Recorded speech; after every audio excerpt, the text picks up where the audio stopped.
దేవుని వాక్యాన్ని ధ్యానిద్దాం. పేతురు రాసిన మొదటి పత్రిక 3వ అధ్యాయం 9వ వచనం. ఆశీర్వాదమునకు వారసులగుటకు మీరు పిలువబడితిరి. దేవుని నామానికి స్తుతి కలుగునుగాక. You are born to inherit a blessing. You are born to be blessed. You are born again to be a blessing to others. ఆశీర్వాదాన్ని పొందుకుంటానికే నీవు పుట్టావు. ఆశీర్వాదంగా ఉండటానికే నీవు క్రొత్త జన్మ పొందావు. దేవుని బిడ్డ, నీవు ధన్యుడవు. నీవు దేవుని కుమారుడవు, దేవుని ఇంటి వాడవు. నీవు భూమి మీద ఉండటమే గొప్ప ధన్యత. నీ వంటి వారు ఎవరూ లేరు భూమి మీద.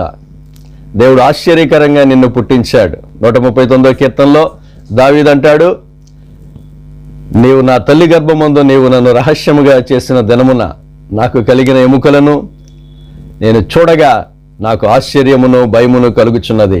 You are made fearfully and wonderfully. దేవుడు నిన్ను అద్భుతంగా, భయంకరంగా దేవుడు నిన్ను కలగజేశాడు. నీ వంటి వారు భూమి మీద ఎవరు లేరు. దేవుడు నిన్ను కోరుకుని నీ గురించి ఆలోచించి ఈ భూమిని ఆకాశాన్ని పుట్టింపమునిపే నిన్ను భూమి మీదకి తీసుకురావాలని దేవుడు తలంపు కలిగి ప్రణాళిక రచించి నిన్ను తీసుకొచ్చాడు. You are a blessing to this world. ఈ భూమికే నీవు ఆశీర్వాదం. ఈ జాతికి నీవు ఆశీర్వాదం. ఈ తరానికి నువ్వు ఆశీర్వాదం. నీ కుటుంబానికి నువ్వు ఆశీర్వాదం. నీ ఊరికి నీవు ఆశీర్వాదం. నీ దేశానికి నీవు ఆశీర్వాదం. You are a blessing to this world. You are born to be blessed. ఆశీర్వాద కారణంగా ఉండటానికి దేవుడు నిన్ను పుట్టించాడు. Praise the Lord. ధైర్యం తెచ్చుకో, సంతోషించు, దేవుని బట్టి అతిశయించు.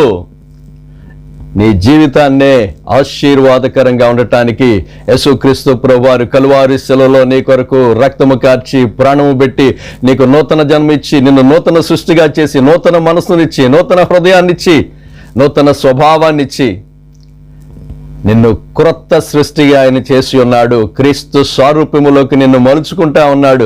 దేవుని పోలికగా నీవు పుట్టించబడ్డావు. దేవుని ఆత్మ కలిగిన వాడిగా నీవు ఈరోజు భూమి మీద దేవుని యొక్క రూపములో నీవు జీవిస్తా ఉన్నావు. నీవు ధన్యుడవు. Praise the lord.